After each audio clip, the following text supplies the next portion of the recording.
South Korean airport duty-free operators are struggling amid the prolonged pandemic.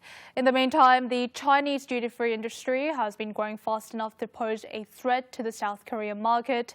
There are rising concerns that South Korean duty-free shops could lag behind even when the nation shifts to a living with COVID-19 strategy.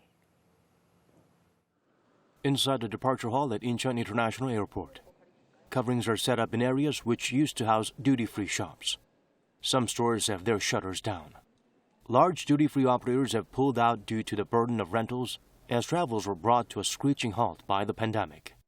With the shops remaining closed, about 2/3 of their employees quit. Customers are rarely seen at stores that are open. For staffers who chose to stick around, the situation is becoming more challenging. 당초 예상을 하고 오픈했을 당시 기대치보다는 상당히 낮게 지금 그 매출이 일어나고 있고. Before the pandemic, airport duty-free shops earned nearly 3 trillion won in annual sales, but the volume plunged to 600 billion won shortly after the pandemic began. The downward trend continued to drop, reaching the 50 billion won level in the first half of the year.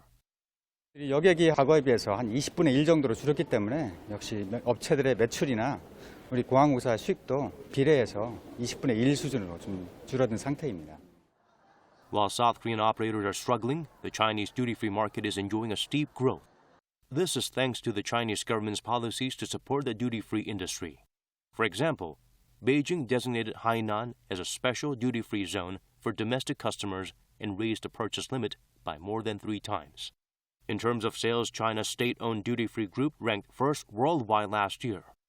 우리나라를 찾던 중국 면세 고객 수, 또 매출 감소에 큰 영향을 줄 것입니다. 또 한 가지는 유명 브랜드의 중국 쏠림이 발생해서 규모의 경제에서 장기적으로는 중국에 뒤질 가능성이 있습니다.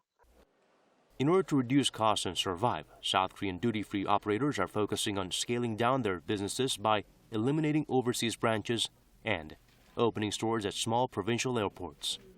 It seems necessary for the domestic duty-free industry to come up with strategies to thrive and reclaim the #1 spot in a post-pandemic world.